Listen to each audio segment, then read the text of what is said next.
Almanya'da taşınma olayı nasıl gerçekleşir? Sizin geldiğiniz ülkeden neler farklı olabilir? Bunları bugün masaya yatırmak istiyorum. Genelde burada bilgi eksikleri oluyor. Bunları sizlerle paylaşmak istiyorum ve tatsız tecrübeleri edinmenizi bu şekilde engelleyebiliriz diye düşünüyorum. Taşınmada yani evden çıkarken kiracı olarak mesela veya eve yerleşirken, o eve girerken nelere dikkat etmek lazım? Bunları size aktaracağım. Ben Cumhuriş'in 14 seneden beri Almanya'dayım ve buradaki bilgi ve birikimlerimi sizlerle paylaşmaya çalışıyorum. Umarım bu bilgiler sayesinde Almanya'daki yaşamınız daha da kolaylaşır, sorunların üstesinden daha kolay gelirsiniz diye düşünüyorum. Çok fazla vakit kaybetmeden ayrıntılara girmek istiyorum. Arada sırada notlarıma bakacağım. Bugün biraz madde madde notlar aldım bunun için. Şimdi öncelikle bir evden çıkarken, çünkü bir yerde şu an yaşıyor olabilirsiniz. O evden çıkarken nelere dikkat etmeniz lazım? Benim için iki tane önemli konu var. Benim iki tane tecrübeme de yol açtı bu. Bunları aktaracağım. Şimdi bir tanesi bir kere boyama.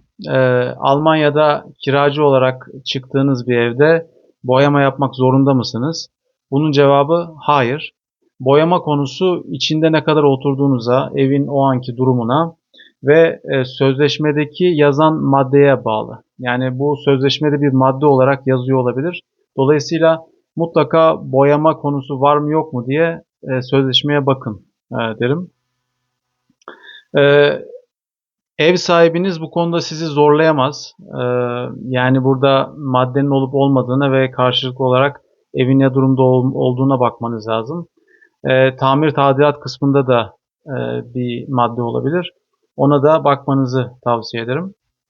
Onun dışında eğer boyatmak gerekiyorsa ve bunun kararı verilmişse genelde bu kutup beyazı denilen renk boyatılıyor. Bu da aklınızda olsun. Zaten en çok sanırım satılan boya türü de o. Almancası Polarweiß. O da zamanında dikkatimizi çekmişti. Evden çıkarken ikinci temel konu temizlik. Temizlik nasıl yapılacak? Yani bu konuda benim çok tatsız bir tecrübem var.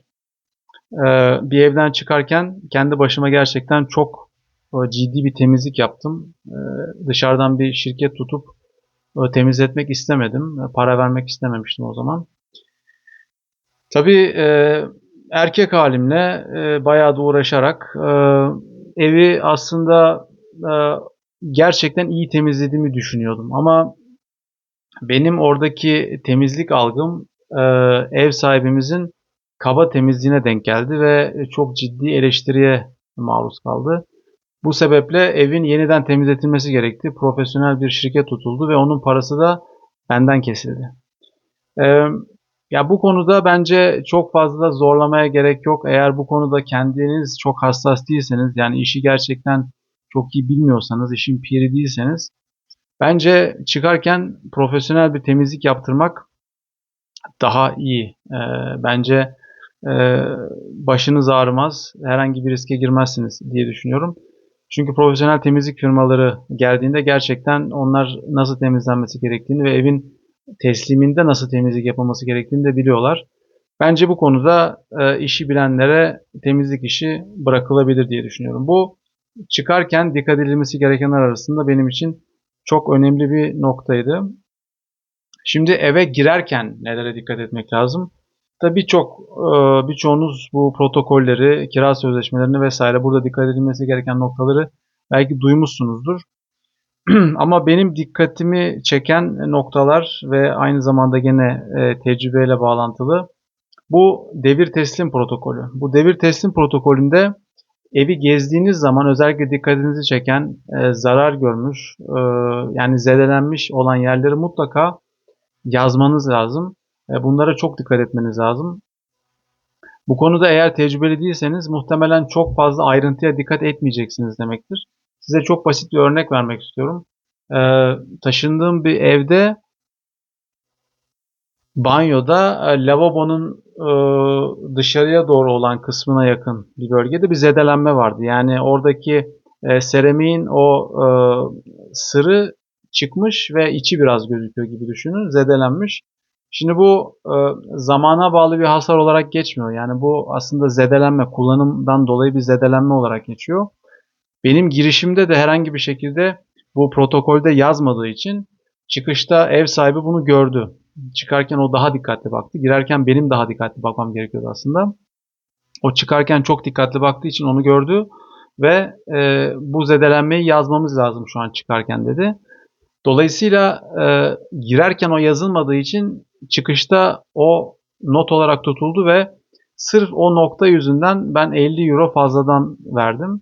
E, Ya bir noktada 50 başka yerlerde de olabileceğini düşünürseniz bu çok pahalıya patlayabilir size. Dolayısıyla girerken özellikle zedelenme bu banyoda olabilir, mutfakta olabilir. Mutlaka en ince detayına kadar oradaki e, herhangi bir şekilde zamanın uzun sürmesinden çekinmeyin. Yani orada zamanı kullanın. Bu çok önemli bir nokta. Her gördüğünüz zedelenmeyi orada zaten ev sahibi de herhangi bir şekilde şikayetçi olmaz sizden.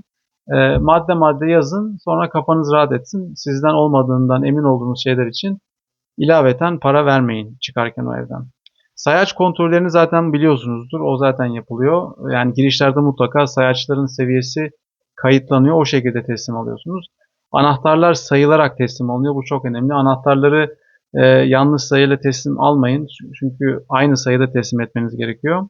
Fazla sayıda da teslim etmemeniz gerekiyor aslında. Yani sonradan ilave bir anahtar yaptırıp onu da teslim etmeyin aslında.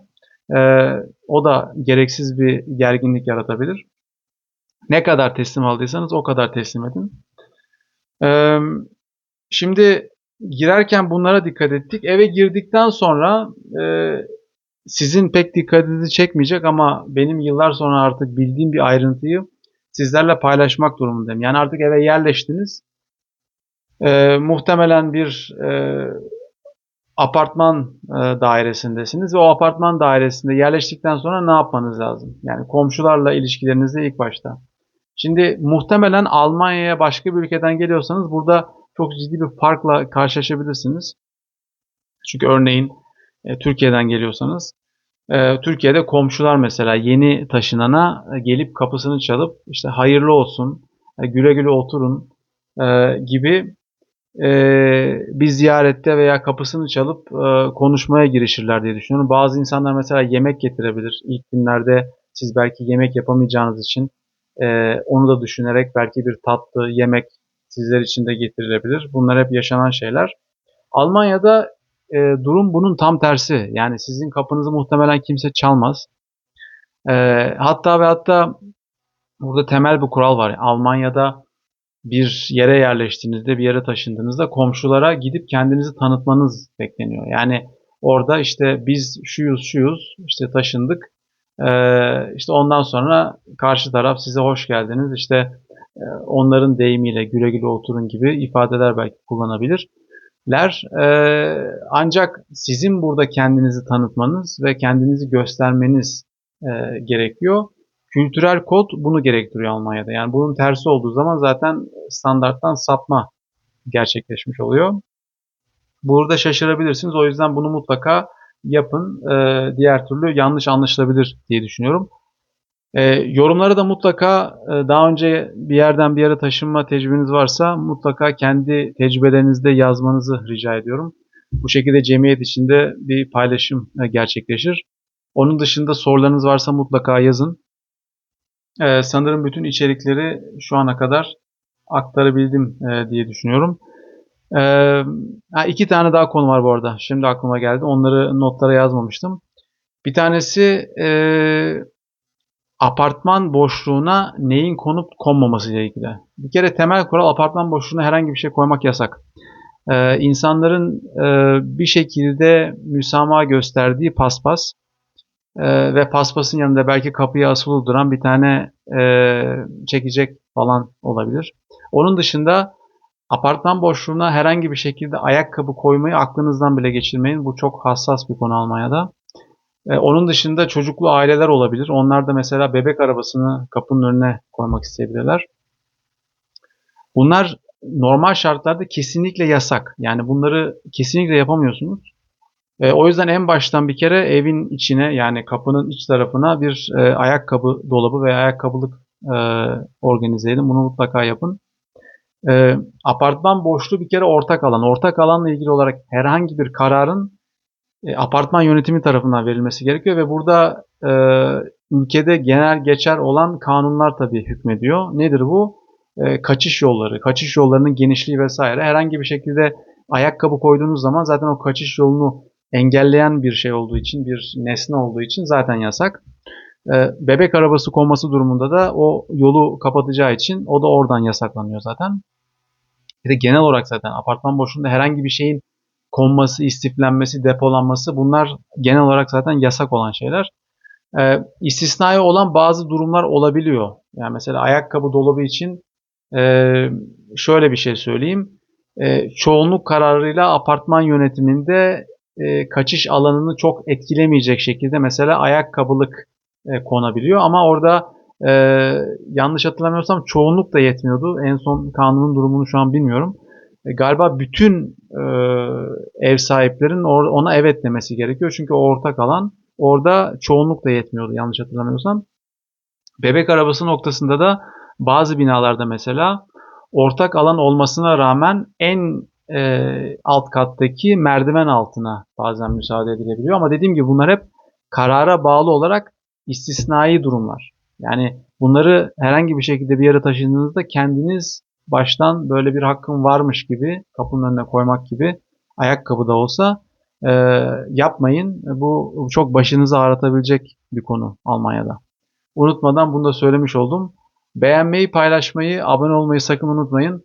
Umarım bu video da sizin için faydalı olmuştur. Şu an ekranda muhtemelen bir başka videonun tanıtımı da geldi. O videoyu da izleyip bilgilenmeyi unutmayın. Bir sonraki videomda görüşmek üzere. Kendinize çok iyi bakın diyorum.